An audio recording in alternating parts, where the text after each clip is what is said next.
Assalamualaikum warahmatullahi wabarakatuh. Salam sejahtera untuk kita semua. Semoga Tuhan Yang Maha Esa selalu menganugerahkan kesehatan kepada kita semua, serta semangat untuk terus belajar. Bahasan pada pertemuan kali ini yaitu mengenai analisis laporan keuangan.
Apa itu analisis laporan keuangan? Analisis laporan keuangan atau financial statement analysis merupakan analisis yang dilakukan guna menguji keterkaitan angka-angka akuntansi dan tren angka tersebut dalam periode waktu tertentu. Atau ada definisi lain yang menyatakan bahwa analisis laporan terdapat beberapa tujuan dalam masalah analisis laporan keuangan ini, yaitu investasi pada saham untuk menjelaskan kepada investor dan calon investor mengenai kinerja dari perusahaan. Maka dibutuhkan yang namanya analisis laporan keuangan. Selain itu, dalam pemberian kredit untuk menilai kemampuan perusahaan dalam hal pengembalian pinjaman yang diberikan beserta bunga yang berkaitan dengan pinjaman tersebut. Dengan adanya analisis laporan keuangan tersebut, tentunya pemberi kredit itu dapat mengukur apakah perusahaan tersebut layak untuk diberikan pinjaman atau tidak, karena dapat mengetahui kemampuan perusahaan dengan adanya analisis laporan keuangan tersebut. Selanjutnya, mengenai kesehatan pemasok dalam hal perusahaan yang tergantung pada pemasok, apakah pemasok tersebut sehat dan bisa bertahan terus. Karena kalau berhubungan dengan pemasok yang dapat kita andalkan, tentunya kontinuitas dari pemasok tersebut itu perlu dilakukan analisa mengenai laporan keuangannya. Bagaimana kondisi kesehatan keuangan dari pemasok tersebut. Dan selanjutnya yaitu kesehatan pelanggan, menjelaskan apabila perusahaan akan memberikan penjualan kredit kepada pelanggan, maka perusahaan memerlukan informasi keuangan pelanggan terutama mengenai kemampuan pelanggan dalam memenuhi kewajiban jangka pendeknya. Tentunya ketika perusahaan memberikan fasilitas penjualan kredit, maka perusahaan harus mengetahui tren dan kemampuan dari perusahaan atau pelanggan yang diberikan fasilitas tersebut. Apakah pelanggan tersebut itu memiliki kemampuan untuk memenuhi kewajiban jangka pendeknya dalam hal melakukan pembayaran atau pelunasan terhadap tagihan penjualan kredit tersebut. Selain itu, berkaitan dengan tujuan dari dilakukannya analisis laporan keuangan itu adalah untuk mengetahui kesehatan perusahaan. Dalam hal ini ditinjau dari sisi karyawan. Karena dengan karyawan mengetahui kondisi keuangan perusahaan melalui analisis laporan keuangan, maka karyawan tentunya dapat memiliki hak untuk mengajukan kenaikan gaji ataupun karyawan tersebut itu dapat mempertimbangkan untuk tetap berada dalam perusahaan tersebut. Selanjutnya yaitu pemerintah dalam hal menentukan pajak yang dibayarkan atau menentukan tingkat keuntungan yang wajar bagi suatu industri. Ini berhubungan dengan masalah pendapatan pemerintah dengan pengenaan pajak. Apakah pajak yang telah diberikan atau dibayarkan oleh perusahaan tersebut itu sesuai dengan kondisi realnya. Ini bisa dibandingkan dengan tingkat keuntungan yang wajar pada suatu industri yang sama. Dengan mengetahui dua hal tersebut, maka pemerintah dapat menganalisa bahwa pajak yang dibayarkan oleh perusahaan tersebut itu wajar apa adanya sesuai dengan pendapatan yang dimiliki oleh perusahaan tersebut. Selanjutnya yaitu berkenaan dengan analisis internal seperti pihak manajemen untuk menentukan sejauh mana perkembangan perusahaan. Ini berhubungan dengan kondisi masa lalu, kondisi saat ini, dan tentunya progres untuk kedepannya. Selanjutnya yaitu analisis pesaing untuk menentukan sejauh mana kekuatan dari pesaing. Ini agar perusahaan mengetahui posisinya berkaitan dengan perusahaan lain sebagai pesaingnya. Apakah perusahaan dapat berkembang dengan baik dengan adanya persaingan usaha tersebut. Dan yang terakhir yaitu penilaian kerusakan dipakai untuk menentukan besarnya kerusakan yang dialami oleh perusahaan. Hal ini juga dapat dilakukan dengan melakukan analisis laporan keuangan. Karena dalam laporan keuangan tersebut tentunya ada bagian yang mencatat mengenai kerusakan yang dialami oleh perusahaan, sehingga nilai tersebut itu dapat dianalisa mengenai kewajaran atau tingkat dari kerusakan tersebut apakah berpengaruh terhadap kondisi keuangan perusahaan atau tidak. Itu semua dapat dilakukan dengan melakukan analisis terhadap laporan keuangan. Bila kita sederhanakan mengenai tujuan-tujuan dari dilakukannya analisis laporan keuangan, maka ada beberapa tujuan yang dapat menjadi kesimpulan, yaitu yang pertama adalah dapat digunakan sebagai alat screening awal dalam memilih alternatif investasi atau merger yang akan dilakukan oleh perusahaan. Maka pada saat seseorang memilih investasi atau akan melaksanakan merger dalam suatu kegiatan operasional perusahaan, maka dengan adanya analisis laporan keuangan tersebut dapat digunakan sebagai screening awal untuk mengetahui kondisi keuangan perusahaan tersebut, yang notabene-nya perusahaan tersebut itu akan menerima kucuran dana investasi atau akan di take over dengan mekanisme merger. Yang kedua yaitu sebagai alat forecasting mengenai kondisi dan kinerja keuangan di masa yang akan datang. Ketika perusahaan ini sudah diketahui kondisi keuangannya, kondisi kinerja perusahaannya, baik kondisi yang masa lalu dan yang saat ini, tentunya dengan data tersebut itu dapat dipergunakan untuk membuat forecasting mengenai kondisi dan kinerja keuangan yang akan diproyeksikan pada masa yang akan datang.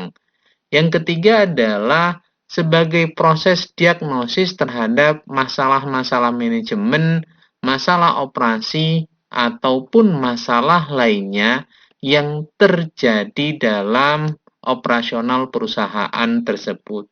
Dengan adanya analisis laporan keuangan, maka kita dapat melakukan diagnosis untuk mengetahui kira-kira terjadi permasalahan apa pada manajemen atau operasional perusahaan tersebut. Dan yang terakhir, yang keempat, yaitu sebagai alat evaluasi terhadap manajemen. Tentunya ini mengukur kinerja manajemen, apakah manajemen telah melaksanakan kewajibannya, melaksanakan tugasnya sesuai dengan target yang telah ditetapkan. Dan mohon diingat bahwa tujuan yang terpenting dari dilakukannya analisis laporan keuangan ini adalah untuk mengurangi adanya ketergantungan pada pengambilan keputusan pada dugaan murni, terkaan, dan intuisi. Artinya, pada saat manajemen perusahaan mengambil keputusan, maka keputusan tersebut itu dilandasi oleh analisa terhadap laporan keuangan yang disajikan oleh perusahaan. Tidak lagi pengambilan keputusan itu didasarkan pada adanya dugaan, terkaan, ataupun intuisi. Dan tujuan terpenting lainnya yaitu mengurangi dan mempersempit lingkup ketidakpastian yang bisa dielakkan pada setiap proses pengambilan keputusan. Sehingga pengambilan keputusan yang dilakukan oleh manajemen itu dapat bermanfaat untuk jangka panjang dan memberikan dampak positif pada perusahaan. Kenapa? Karena dalam pengambilan keputusan tersebut telah dilakukan analisis berdasarkan laporan keuangan untuk meminimalisir terjadinya resiko terburuk dalam operasional perusahaan tersebut. Ada 4 cara dalam melakukan analisis laporan keuangan. Cara yang pertama yaitu analisis rasio keuangan. Ini yang biasanya dan mayoritas dilakukan oleh perusahaan untuk melakukan analisis rasio keuangan. Apa itu analisis rasio keuangan? Analisis dengan membandingkan rasio-rasio keuangan, baik perbandingan itu secara internal maupun perbandingan secara eksternal.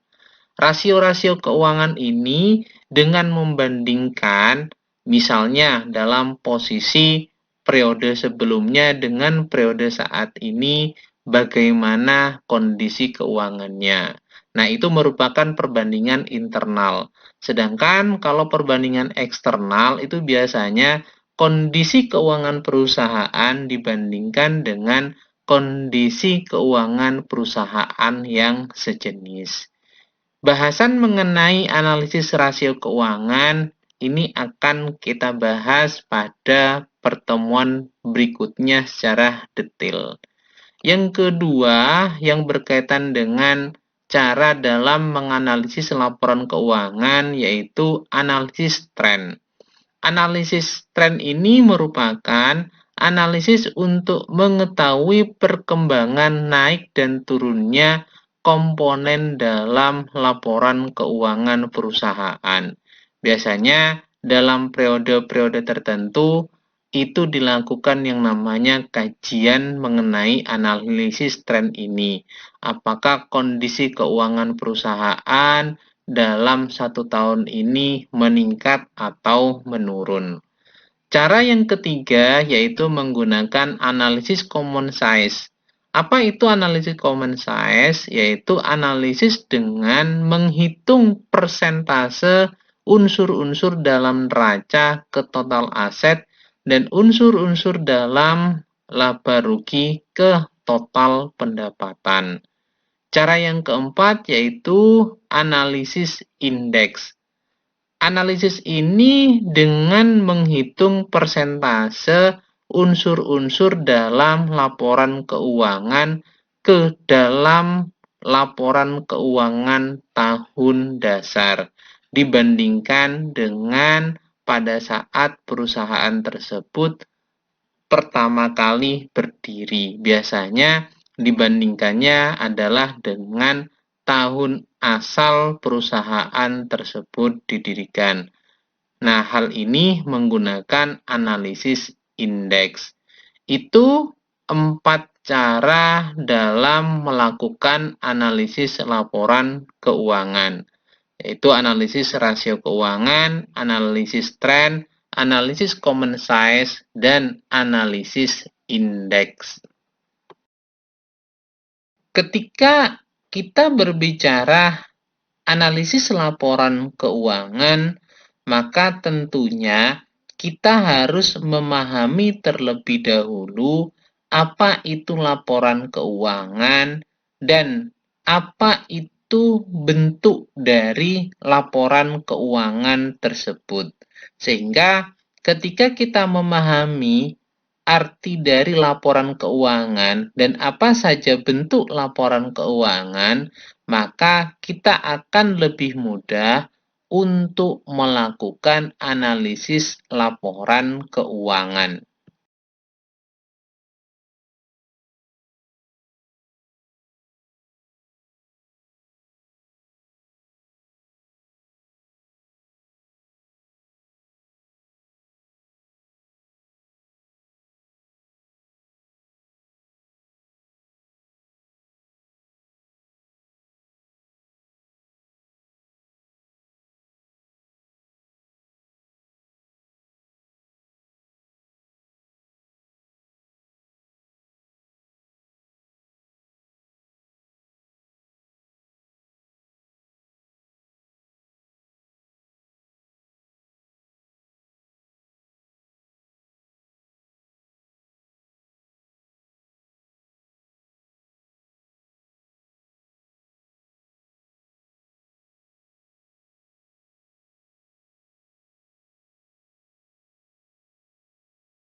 Apa itu laporan keuangan? Laporan keuangan merupakan catatan informasi keuangan suatu perusahaan pada suatu periode akuntansi yang dapat digunakan untuk menggambarkan kinerja perusahaan tersebut. Poinnya di sini adalah mengenai informasi keuangan bagi suatu perusahaan yang terjadi pada periode akuntansi. Periode akuntansi ini biasanya berlaku dalam waktu 1 tahun. Laporan keuangan ini juga dimaknai sebagai suatu penyajian terstruktur dari posisi keuangan dan kinerja keuangan suatu entitas. Sehingga ketika dibuat yang namanya laporan keuangan, tentunya penyajian laporan keuangan tersebut baik dalam bentuk posisi keuangan atau kinerja keuangan perusahaan tentunya memiliki yang namanya tujuan. Nah, apa saja tujuan dari laporan keuangan tersebut? Tentunya tujuan dari laporan keuangan tersebut yaitu untuk memberikan informasi. Apa saja informasi yang dibutuhkan atau informasi yang disajikan dalam laporan keuangan? Informasi tersebut itu berkenaan dengan posisi keuangan, kinerja keuangan, dan arus kas dari entitas tersebut. Tentunya yang bermanfaat bagi sebagian besar kalangan pengguna laporan keuangan dalam pengambilan keputusan ekonomi, terutama pada perusahaan tersebut. Informasi mengenai posisi keuangan, kinerja keuangan, dan arus kas yang harus disajikan oleh perusahaan dalam laporan keuangan ini terbentuk menjadi 5 bentuk laporan keuangan, atau biasanya kita mengenalnya sebagai komponen dari laporan keuangan.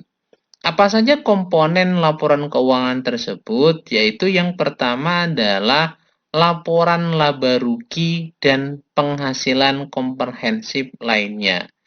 Ini istilah yang dipergunakan dalam pernyataan standar akuntansi keuangan. Biasanya kita mengenalnya dengan laporan laba rugi.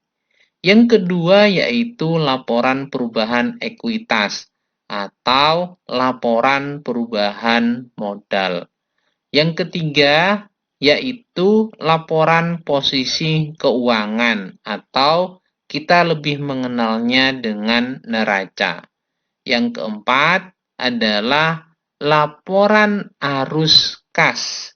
Dan yang terakhir yaitu catatan atas laporan keuangan.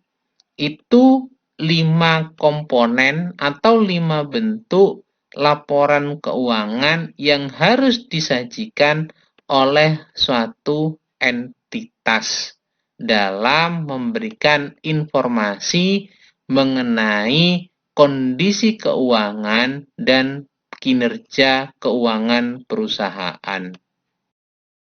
Apa saja yang disajikan dalam laporan keuangan tersebut terkait dengan 5 komponen atau 5 bentuk laporan keuangan tersebut? Yaitu yang pertama berkaitan dengan laporan laba rugi dan penghasilan komprehensif lainnya. Nah, yang disajikan yaitu berkenaan dengan kinerja perusahaan dalam periode tertentu. Sedangkan yang berkaitan dengan laporan perubahan ekuitas, ini yang disajikan adalah peningkatan atau penurunan aset bersih atau kekayaan perusahaan selama periode tertentu. Sedangkan yang berkaitan dengan neraca atau posisi keuangan ini menyajikan posisi keuangan pada suatu waktu tertentu. Dalam periode tertentu bagaimana kondisi atau posisi keuangan dari entitas tersebut. Selanjutnya mengenai laporan arus kas yang disajikan yaitu kemampuan perusahaan dalam menghasilkan kas dan setara kas, serta menilai kebutuhan perusahaan untuk menggunakan arus kas tersebut. Biasanya berkaitan dengan operasional, investasi, dan pendanaan. Yang terakhir yaitu berkenaan dengan catatan atas laporan keuangan. Informasi yang biasanya disajikan berkenaan dengan dasar penyusunan laporan keuangan dan kebijakan akuntansi yang diterapkan pada perusahaan atau entitas tersebut. Informasi yang wajib dalam pernyataan standar akuntansi keuangan dan informasi tambahan yang diperlukan. Sehingga dengan adanya catatan atas laporan keuangan tersebut dapat memberikan penjelasan mengenai keberadaan dari laporan keuangan tersebut. Nah, sekarang apa saja unsur-unsur dari laporan laba rugi dan penghasilan komprehensif lainnya? Biasanya hal ini berkaitan dengan pendapatan dan biaya.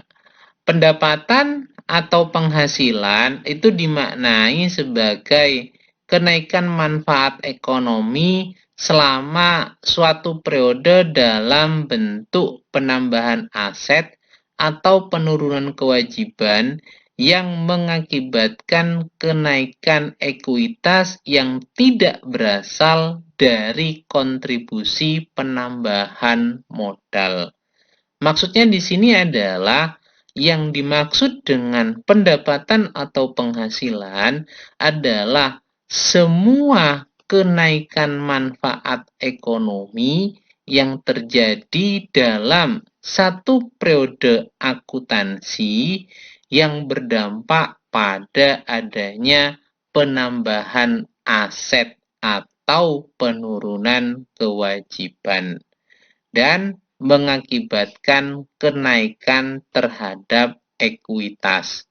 Namun, segala hal yang berkaitan dengan tersebut itu bukan berasal dari adanya penambahan modal.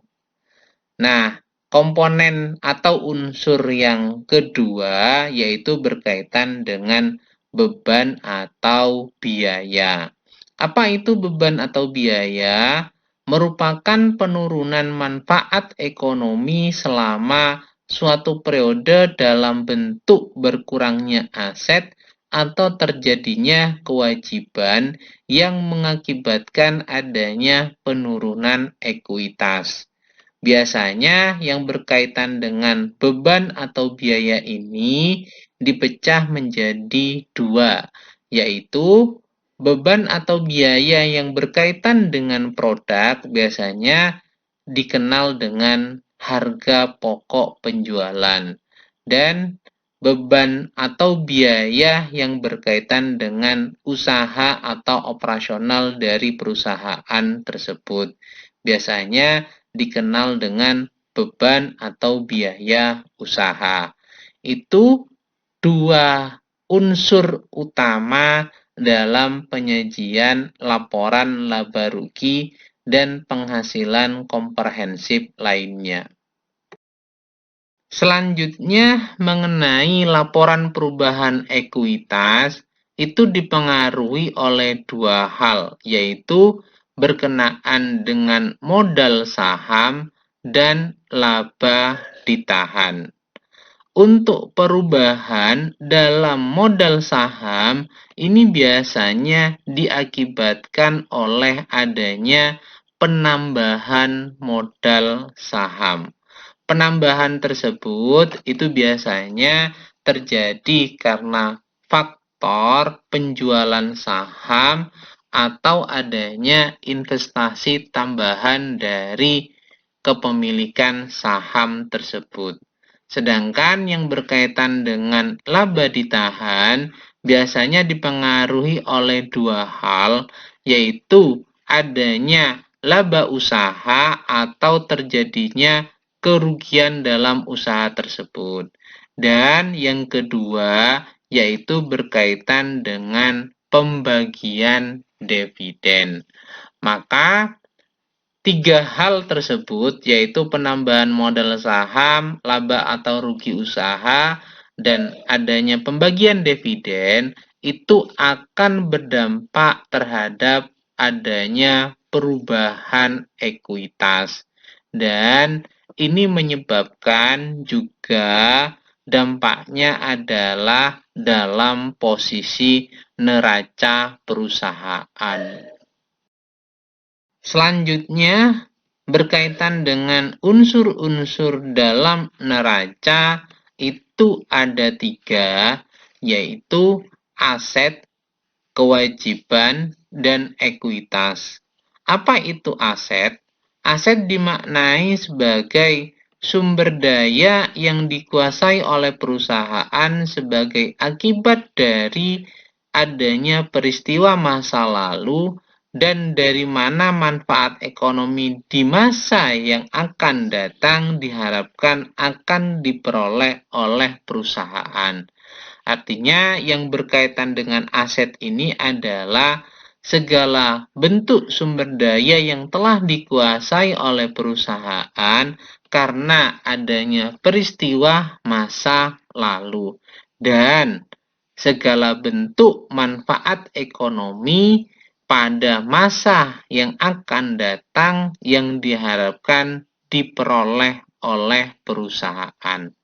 Sedangkan kewajiban yaitu berkenaan dengan hutang masa kini yang timbul dari peristiwa masa lalu dan penyelesaiannya diharapkan mengakibatkan arus keluar dari sumber daya perusahaan yang mengandung manfaat ekonomi. Sederhananya, kewajiban ini merupakan hutang perusahaan yang diakibatkan oleh peristiwa masa lalu dan mekanisme penyelesaiannya diharapkan dengan adanya arus kas keluar untuk pembayaran kewajiban tersebut.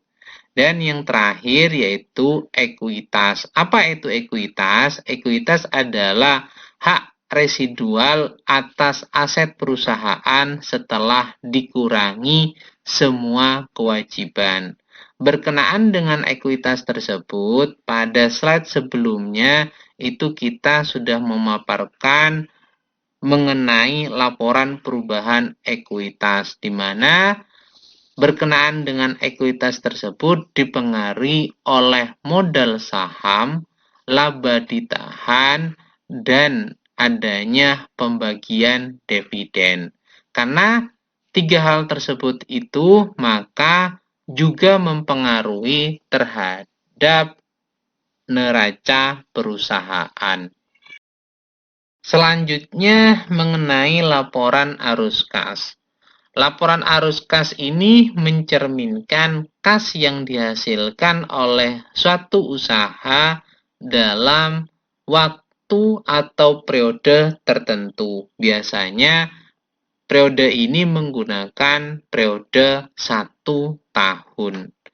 Laporan arus kas memisahkan aktivitasnya menjadi 3 aktivitas atau 3 kategori, yaitu yang pertama adalah aktivitas operasi, di mana aktivitas operasi ini berkenaan dengan laba bersih, penyusutan, dan perubahan dalam modal kerja selain kas dan utang jangka pendek.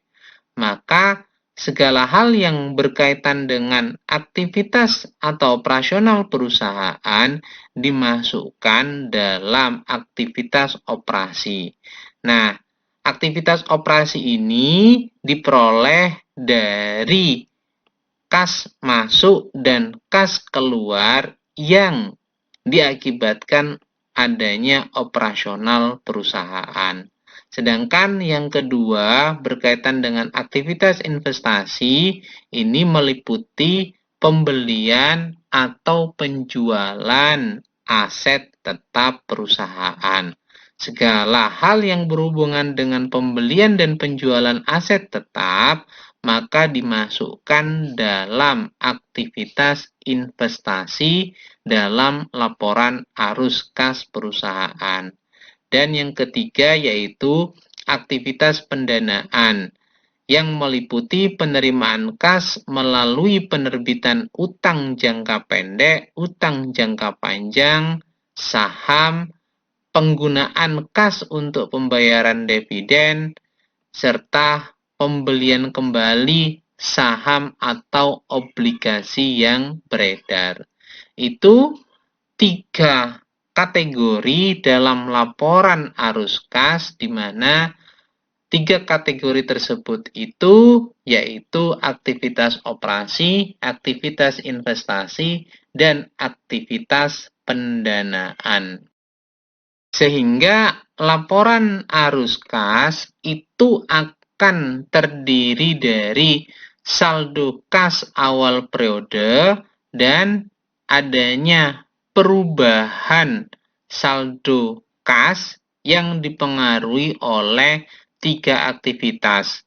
Kas dari aktivitas operasi, kas dari aktivitas investasi, kas dari aktivitas pendanaan atau pembiayaan. Segala bentuk kas masuk dan kas keluar itu akan dikelompokkan pada 3 kategori tersebut. Sehingga selisihnya ketika ditambahkan dengan saldo kas awal periode akan menjadi saldo kas akhir periode. Nah, saldo kas akhir periode ini nilainya harus sama yang tercantum dalam neraca atau posisi keuangan perusahaan. Ketika nilai dari saldo kas akhir periode sama dengan yang tercantum di neraca, maka penyajian laporan arus kas tersebut dapat dinyatakan benar. Tinggal melihat pengelompokannya apakah sudah sesuai pada masing-masing aktivitas dalam sajian laporan arus kas. Komponen terakhir dalam laporan keuangan yaitu catatan atas laporan keuangan. Apa yang dimaksud dengan catatan atas laporan keuangan?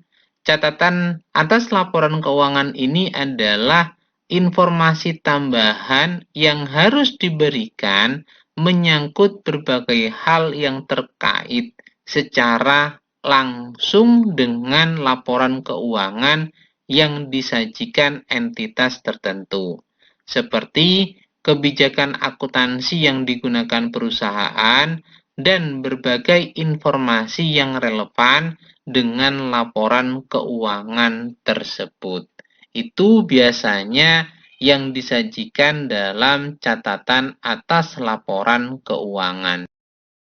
Sajian dalam catatan atas laporan keuangan ini memperhatikan beberapa hal, yaitu yang berkaitan dengan catatan atas laporan keuangan, di mana menyajikan informasi dasar penyusunan laporan keuangan dan kebijakan akuntansi.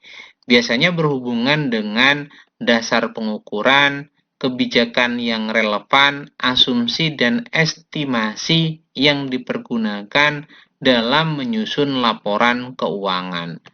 Terus, mengungkapkan informasi yang disyaratkan oleh standar akuntansi keuangan yang disajikan di bagian manapun dalam laporan keuangan, sehingga memberikan yang namanya penjelasan bahwa setiap sajian atau angka yang disajikan dalam laporan keuangan itu telah memenuhi standar yang diisyaratkan oleh standar akuntansi keuangan, serta memberikan informasi yang tidak disajikan di bagian manapun dalam laporan keuangan, tetapi informasi tersebut relevan untuk memahami laporan keuangan, seperti pengelolaan modal, di mana dalam pengelolaan modal tersebut biasanya pada catatan atas laporan keuangan itu disajikan nama-nama dari pemilik modal tersebut. Sedangkan dalam laporan keuangan, terutama dalam laporan perubahan ekuitas, nama-nama pemegang saham, nama-nama pemilik saham itu tidak disajikan. Nah, penyajian tersebut itu dapat dibuat dalam catatan atas laporan keuangan.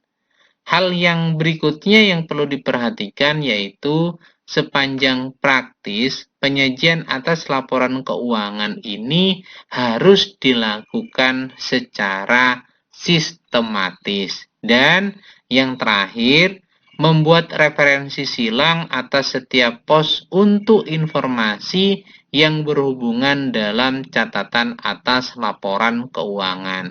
Sehingga dengan adanya referensi silang tersebut, setiap angka yang disajikan dalam laporan keuangan dapat diketahui mana saja catatan yang perlu diperhatikan dalam catatan atas laporan keuangan tersebut. Itu 3 hal yang perlu diperhatikan dalam penyajian mengenai catatan atas laporan keuangan. Setelah kita mengetahui laporan keuangan apa itu dan bentuknya apa saja, maka kita harus mengetahui siapa saja pengguna laporan keuangan tersebut. Pengguna laporan keuangan itu terdiri dari pemegang saham, kreditur, supplier, pemerintah, pekerja, dan investor. Mengenai pemegang saham, tentunya dengan adanya laporan keuangan dapat mengevaluasi apakah investasi yang diberikan atau saham yang dibeli itu akan berdampak terkait dengan pembagian dividennya. Berapa besar pembagian dividen untuk pemegang saham? Hal ini tentunya juga berkaitan dengan investor. Apakah investasi yang ditanamkan pada perusahaan tersebut dapat kembali dan memberikan manfaat untuk investor tersebut. Sedangkan yang berkaitan dengan kreditor ini tentunya hampir sama, apakah pinjaman yang diberikan kepada perusahaan tersebut itu dapat dibayarkan plus dengan bunganya. Tentunya hal ini dapat diketahui dengan laporan keuangan yang disajikan oleh perusahaan. Sedangkan supplier ini tentunya berhubungan dengan kemampuan perusahaan untuk membayar bahan atau pembelian yang dilakukan pada supplier-supplier perusahaan. Apakah perusahaan memiliki kemampuan untuk menyelesaikan kewajiban-kewajibannya. Sedangkan yang berkaitan dengan pemerintah, mereka tentunya mengharapkan perhitungan perpajakan dan pembayarannya dari laporan keuangan yang disajikan oleh perusahaan tersebut. Yang terakhir yaitu berkenaan dengan pekerja, ini berkaitan dengan hak mereka untuk mendapatkan gaji dan tentunya kesejahteraannya. Nah, itu pengguna dari laporan keuangan sehingga membutuhkan informasi yang sama yang harus disajikan dalam laporan keuangan perusahaan.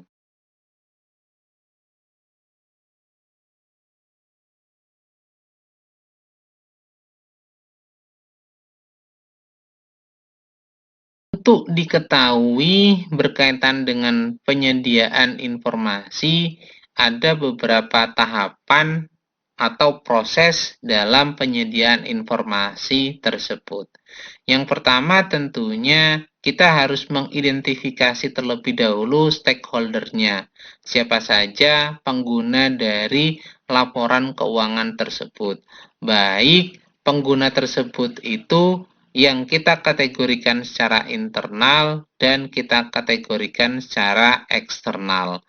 Untuk eksternal tentunya ini kan berkaitan dengan pelanggan, kreditor, pemerintah, investor, dan pemegang saham. Sedangkan yang berkaitan dengan internal ini biasanya berkaitan dengan pemilik dan karyawan, baik dalam level manajer ataupun pegawai.